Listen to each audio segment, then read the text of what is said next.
Hello, my name's Ed Frawley. My wife and I own Leerburg. And this is another one of the questions that we get in through our Ask Cindy portal on the front page of Leerburg.com. This is a health-related question. I guess you would call it health. And I'll read it in a second. But anybody that has a training question or a question on their dog's health or breeding, they can write in through the Ask Cindy, and my wife will answer the questions usually the next day.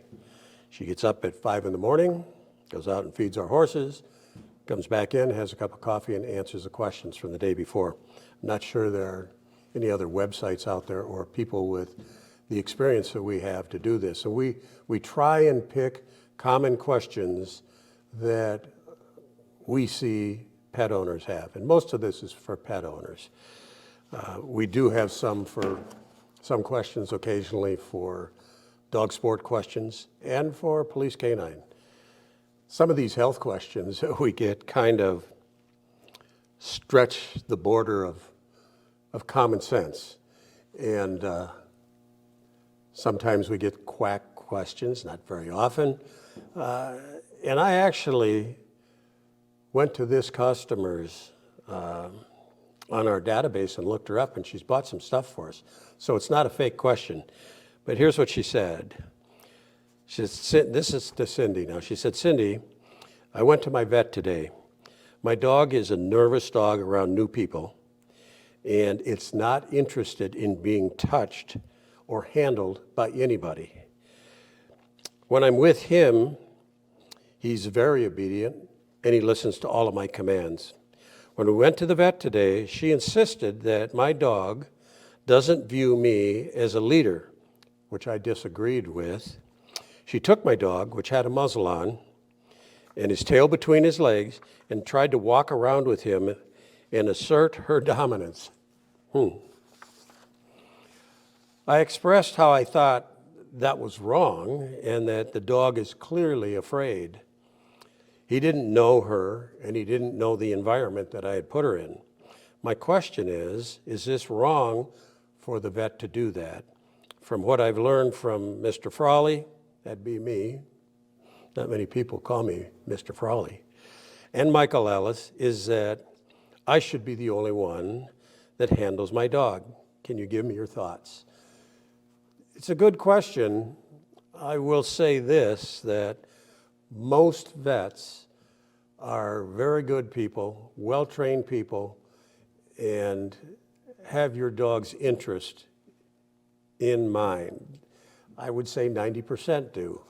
There's 10% that fall into a category on an article that I wrote on my website that is titled, "Many Vets Do Not Deserve Your Respect or Your Business." And the vet in this question is in that category. She's in the 10% category. I'll say this, that I'm not going after all vets here, but most vets, from the last time I heard, when they go through veterinary school, they only have 4 or 6 hours of dog training credits. Well, what can you learn in that? Most vets are not dog trainers. Very few are. In my life, I've met a few vets that are good dog trainers that compete in dog sports.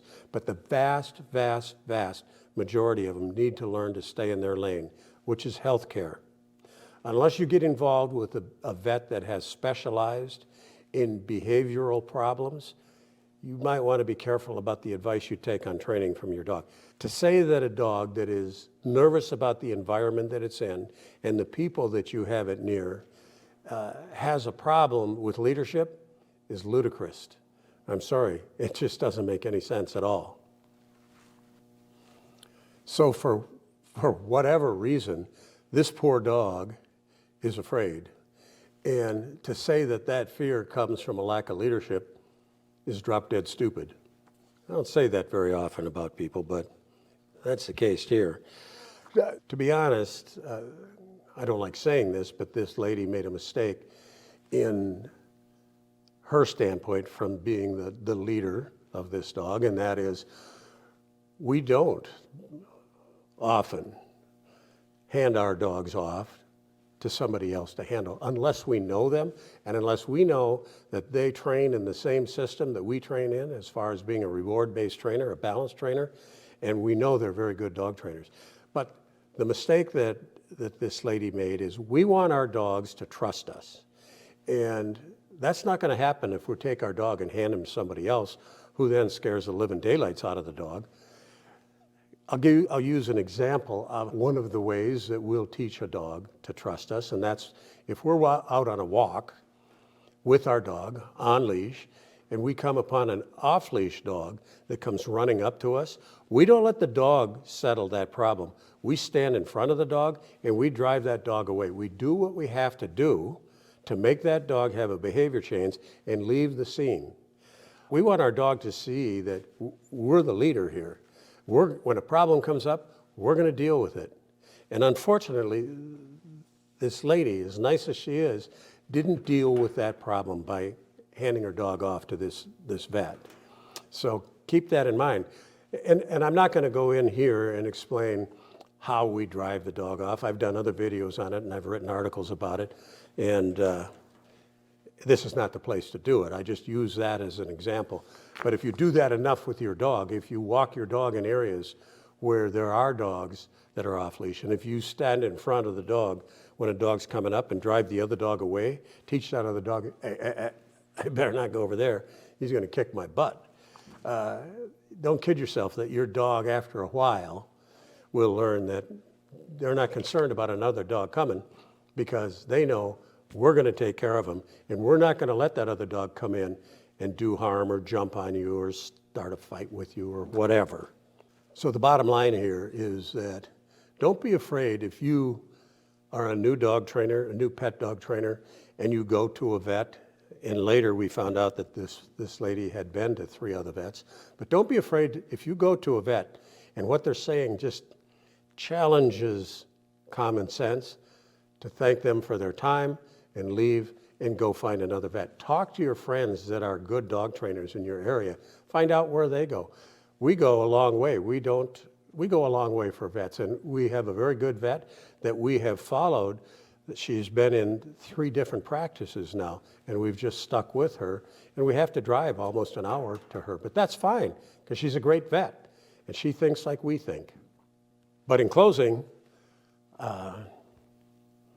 if you want an interesting read, go to that other article I wrote. We'll put a link in the description for this video on many vets don't deserve your respect or your business.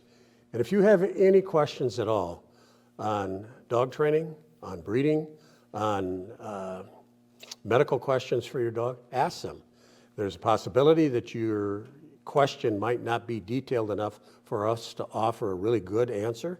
And if that's the case, we'll write you back and say, we need a little more detail. What about this, this, and this? What are you doing here? Or what's your dog doing in these scenarios? And then Cindy will answer. There's some Q&As that we get that have 4, 5, 6 back and forth.